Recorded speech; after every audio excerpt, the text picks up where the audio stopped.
Cements వల్ల తీవ్రమైనటువంటి pollution వస్తుంది. ఈ చుట్టుపక్కల గ్రామాలు దాదాపుగా 50,000 మంది నష్టపోయినటువంటి ప్రమాదం ఉంది. సో ప్రతి కుటుంబంలో కూడా దాదాపుగా తీవ్రమైనటువంటి నష్టం ప్రమాదం అనేది ఏర్పడి ఉంది. ఎందుకంటే గంగవరం పోర్టు వల్ల విపరీతమైనటువంటి కాలుష్యం వస్తుంది.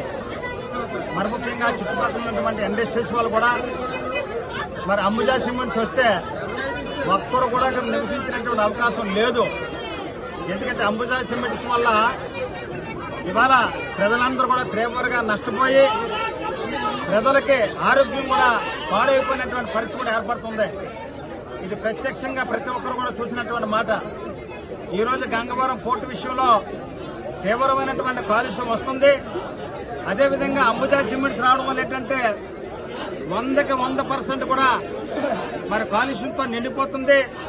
ప్రజలు ప్రాణాలతో మాత్రం రాష్ట్ర కేంద్ర ప్రభుత్వాలు మాత్రం తీసుకోవద్దు. ఈ అంబుజా సిమెంట్ ఫ్యాక్టరీని వెంటనే రద్దు చేయాలి. దీనికి ఉన్నటువంటి పర్మిషన్ కూడా రద్దు చేయవలసిన అవసరం ఉంది. ఎందుకంటే ఈ చుట్టుపక్కల ఉన్నటువంటి ప్రాంతాలు దాదాపుగా 50,000 నుంచి 1,00,000 మంది ఇవాళ ప్రాణాలు కోల్పోయినటువంటి పరిస్థితి ఏర్పడుతుంది. రాష్ట్ర కేంద్ర ప్రభుత్వాలు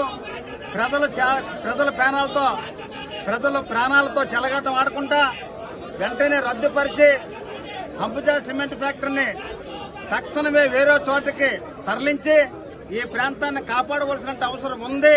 రాష్ట్ర కేంద్ర ప్రభుత్వాలు దీని మీద వెంటనే చర్యలు తీసుకోవాలని చెప్పి కూడా ఈ సందర్భంగా విజ్ఞప్తి చేస్తున్నాం. రాజవాక నియోజకవర్గంలో అనేకమైన ప్రాంతాలు ఇప్పటికే నియోజకవర్గం అంతా కూడా ఆల్మోస్ట్ కేవలం